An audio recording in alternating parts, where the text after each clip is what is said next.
The pitch is pretty good. The pitch goes like this. It's basically, you can get what you want. And there are two obstacles. And I'm going to tell you what those obstacles are in a minute. But most importantly, I'm going to tell you how you can overcome those two obstacles. And don't worry, we're going to get where you want to go. And what are the two obstacles?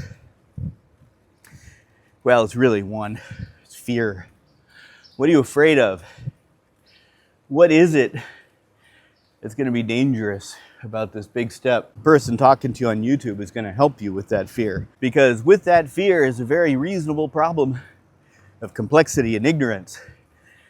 And nobody wants to be accountable to their spouse for stepping into a complicated situation and being too brave and making a giant mistake. That's a deep fear.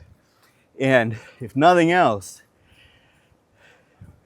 these services will absolve you of your own mistakes. And when things go badly, and you and your spouse or your other dependents, people around you that were counting on you, when things go badly, if you have a fiduciary, you can point to that fiduciary and say, I followed their advice. They're a professional. This is a wonderful thing to sell.